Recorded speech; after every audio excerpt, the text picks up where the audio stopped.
Welcome to today's Global Connections program. I'm Bill Miller. Today we're going to take a look at a very interesting organization, the Academic Council for the United Nations System, to see what it's doing to help inform us about major international issues that impact all of our lives. My guest today is an expert on the Academic Council. My guest today is Dr. Alistair Edgar. Dr. Alistair Edgar is the Executive Director of the Academic Council on the UN system, commonly called ACUNS. Dr. Edgar has a PhD, Political Science and International Relations degrees from Queen's University.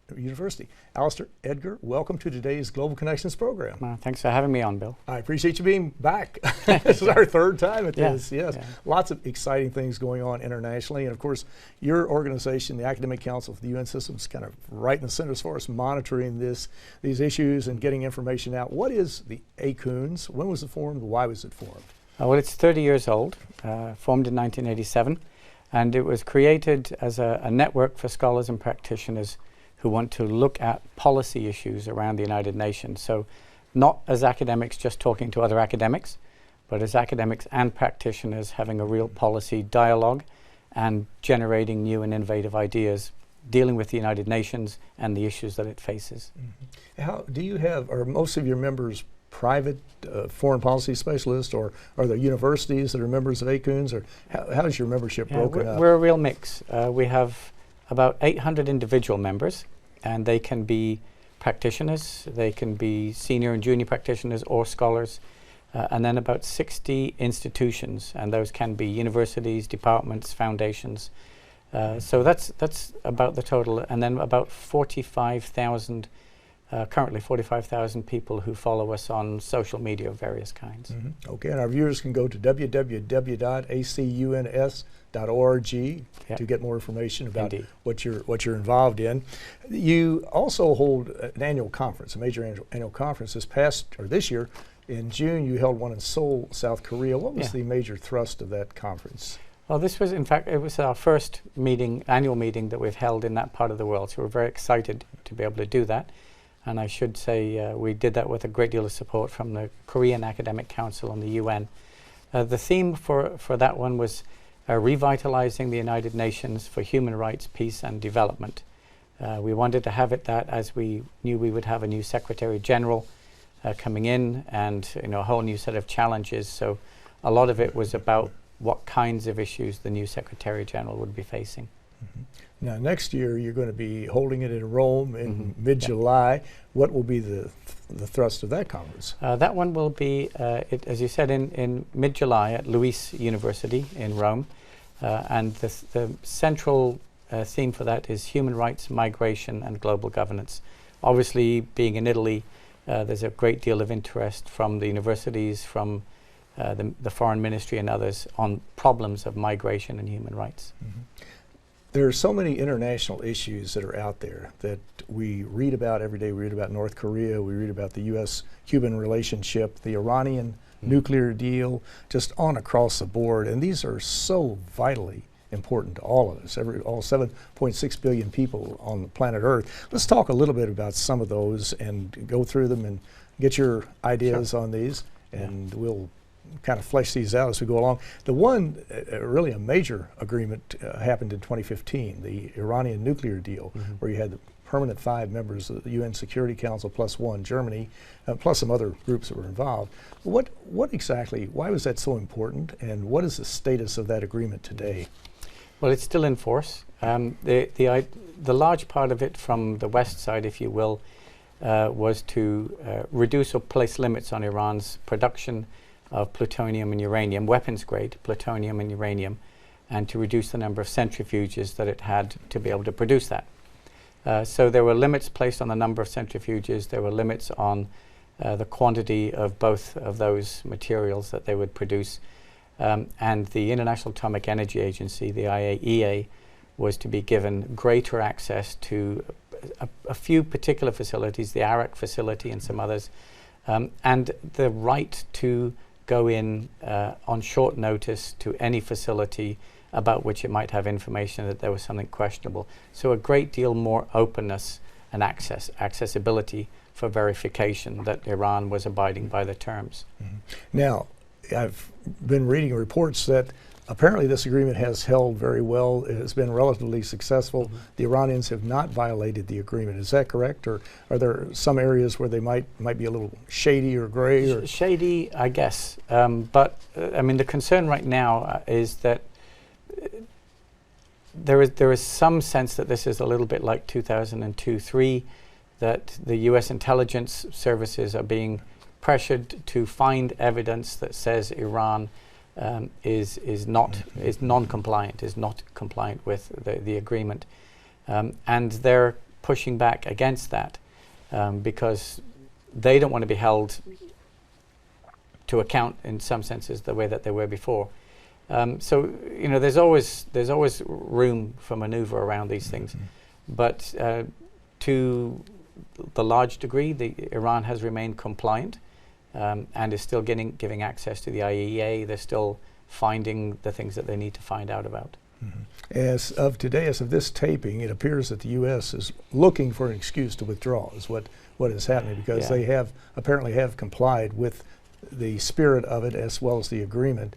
If the U.S. were to drop out, what would happen with the other 4 permanent members of the Security Council, the United Kingdom, China, Russia, and France, plus Germany? Where would the agreement be at that point? Well, I believe they've stated that they still will continue with the agreement. They still see it as being in everybody's best interests, not just theirs, but everybody's best interests to maintain this agreement. Iran certainly sees it as it being in its interests as well. So if the United States decides to declare Iran non-compliant and withdraw, the agreement will remain in place, and the other parties will continue to work on following the agreement's terms. Now, if the U.S. does drop out, will that not sideline the U.S.? They would basically be out of the ballgame to some degree. That is what the critics of this as an idea, of an option, that's what the critics will say. Yeah, the U.S., if you're not part of this, then you don't have a voice in it. Of course, the United States will still have a voice. It's the most powerful country.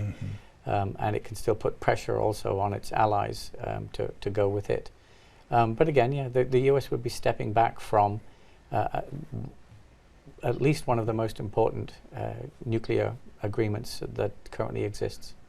When I think back to the whole debate, and it took about a year or more in that very intense discussion, or set of discussions, I should say, leading up through 2014 to 2015, that the main goal, the only goal really of that, was to make sure that Iran didn't develop a nuclear weapon. That was the goal, and they have not done it. They've abided by that.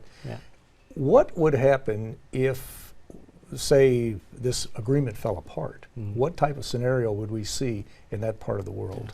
Well, what you have then, you might have at least Iran deciding that, okay, if everybody thinks that we're breaking this, then we need to break it.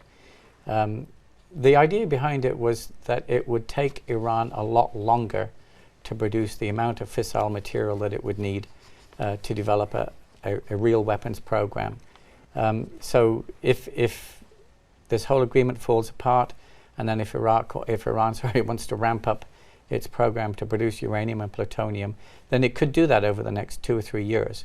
And if there's a potential, obviously, that might happen, then other countries in the region are going to get alarmed, and you might have more of a nuclear arms race, or certainly a destabilized race. And of course, many of the observers, international relations specialists at that time, said if there were no agreement reached, there would probably be a war in that area of the world, which would be certainly a loser for Israel and for most of the countries in that whole, in fact, all the countries in that region. Yeah, if there was no agreement, then Iran might well by now have done what North Korea has done and developed an actual nuclear weapons program, or gotten so close to that Israel might have felt that it needed to strike first.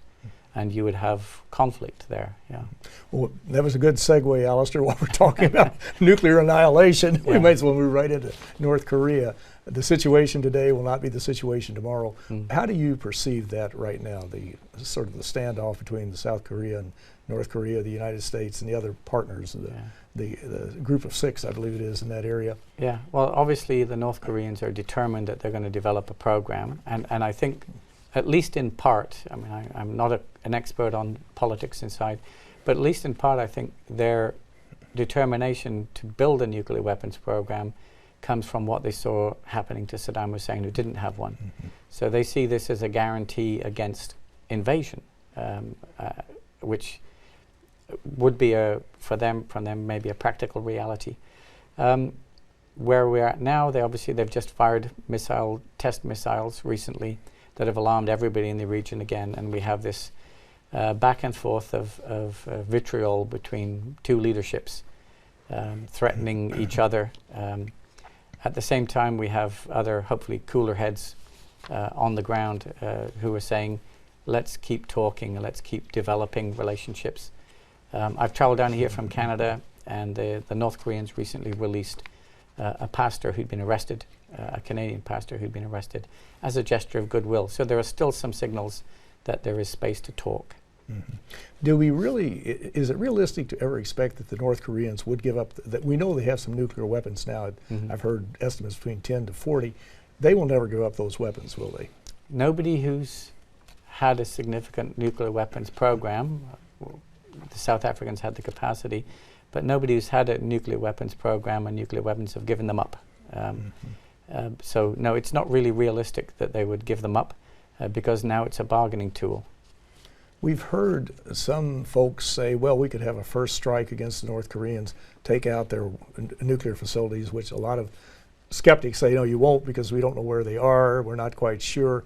But if you look at the final, really the final solution, so to speak, as far as what to do, war would actually, any type of exchange on the Korean Peninsula, you don't need nuclear weapons. They're so close to one another. Seoul and Pyongyang are so close to one another, and you've got tens of millions of people clustered right in that one area.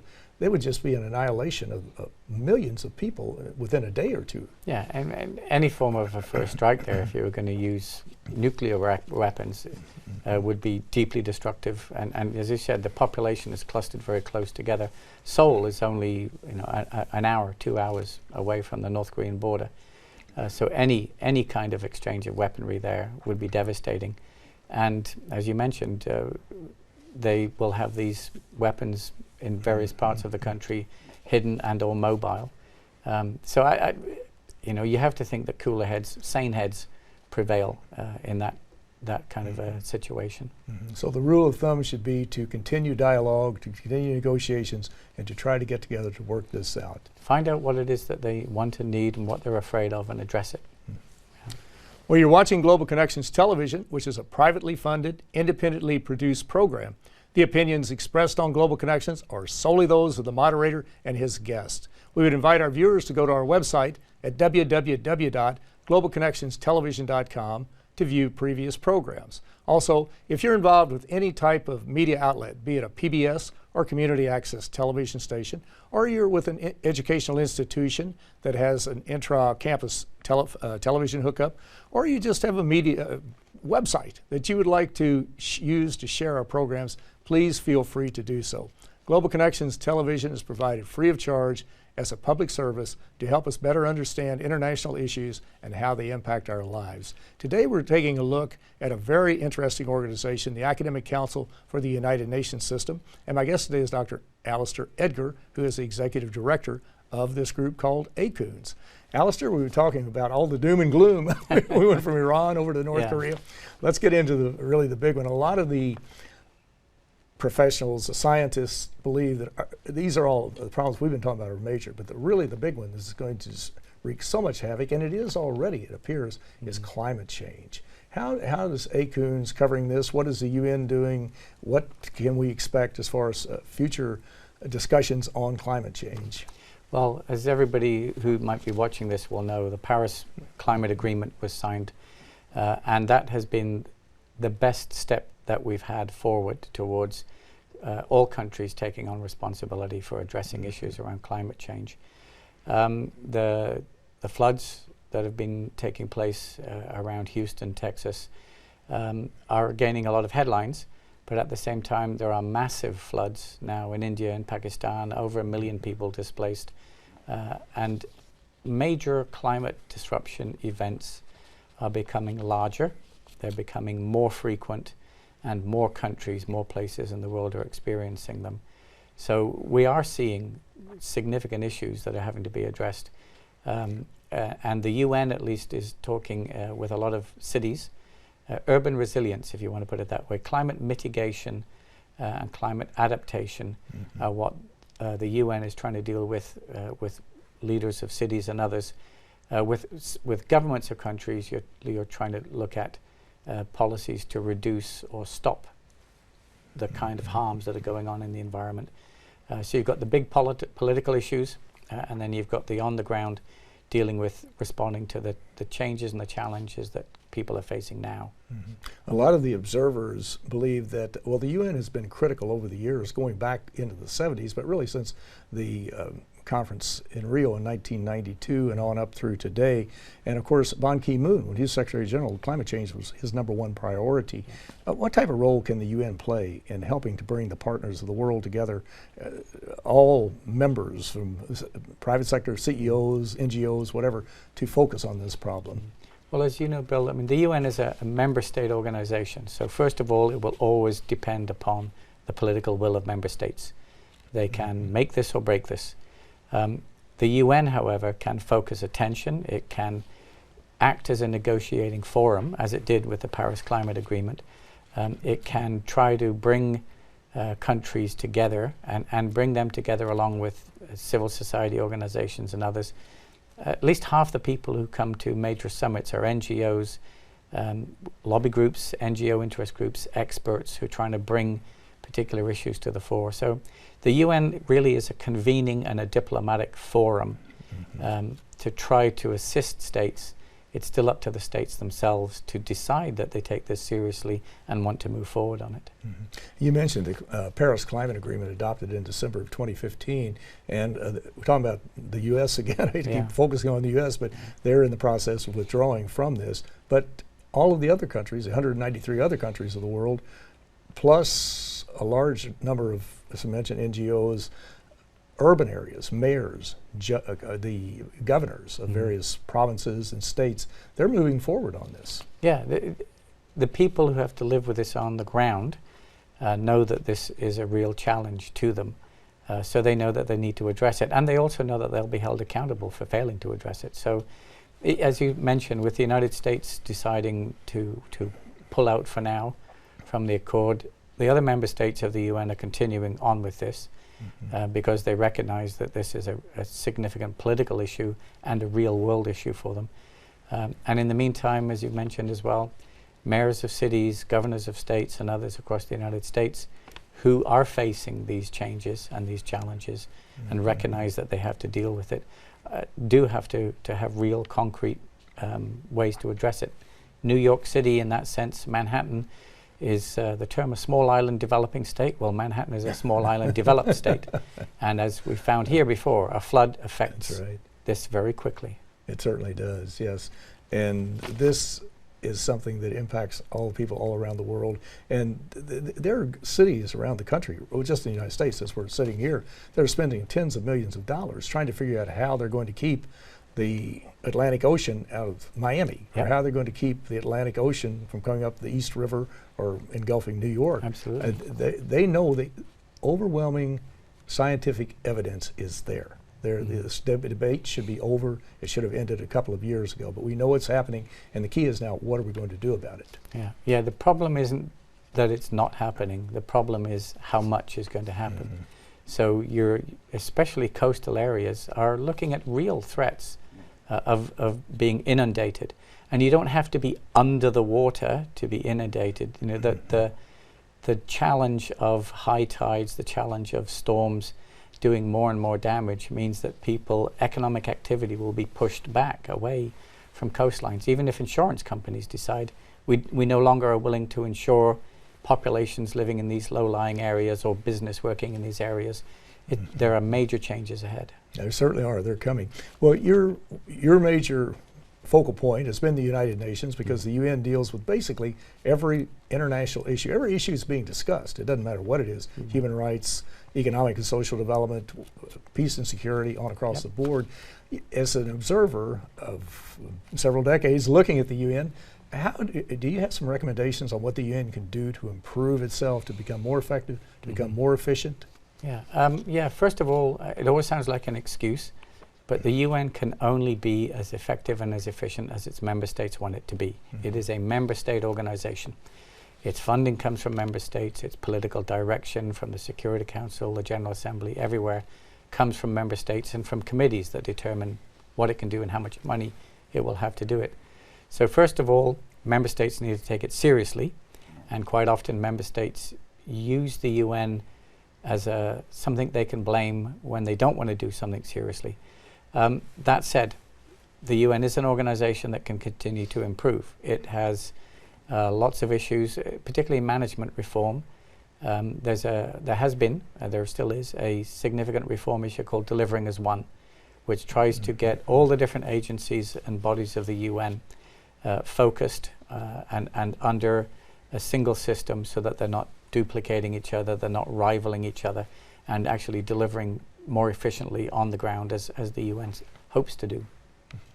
Speaking of the UN, there are a lot of myths that are out there. You hear so often the UN has a standing army, which it doesn't. You hear the UN is a one world government, which it is not. It's a collection of 193 countries that come together to hopefully resolve these problems. The UN is overloaded with money, just money's running out the front door of the building. Do you hear a lot of these urban myths, and how do you respond to them? I do, and it, you know, I'd like to say they're so easy to dismiss, but a lot of people really do believe them. So you have to take them seriously. And one simple way of trying to put the UN into perspective, number one, always remember it is an organization of member states. If member states tomorrow decided to leave or not to fund the UN, it would cease to exist. But then they'd have to make something like the UN, because it is an invaluable organization. But in terms of scale, the UN itself, the permanent members of the permanent secretariat of the UN, and its regular budget, I try to put this into perspective for people. The total number of employees and the total budget of the UN is approximately equal to the New York City police and fire departments in combination. And that obviously does not include special humanitarian appeals or the peacekeeping budget, but all of those are voluntary contributions from member states.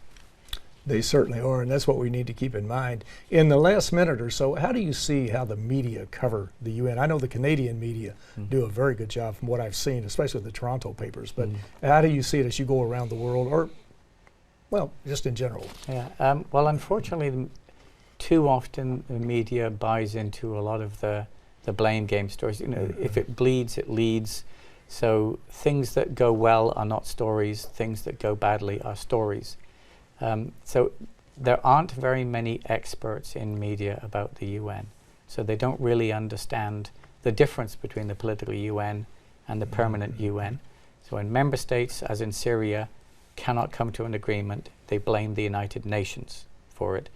But the UN, permanent UN, knows what it needs to do, but it can only do what member states want it to do. So the media does not yet really understand the UN. I don't think that it's going to. One can only keep trying to get people to understand it. And that's certainly what you're doing with the Academic Council for the United Nations System. But you're absolutely right. It's like a church or a mosque or a temple that brings people together. It's really the people within the building that are going to make it or break it. And they're the ones that have to take the lead and to make sure that the action is underway to implement whatever the programs are and to achieve the goals. The UN is not a perfect organization, but it is, as former ambassador to the UN, Madeleine Albright, said, it is an indispensable organization that does affect all of our lives. All 7.6 billion people around the world are affected by it every day. And what we need to do is to try to make it a more effective and a more efficient organization. And that's certainly what ACUNS is working upon. But Dr. Alistair Edgar, I want to thank you so very much for a very interesting and a very informative program. Thank you very much. Okay, thank you. I'm Bill Miller. Thank you for joining us today on Global Connections Television.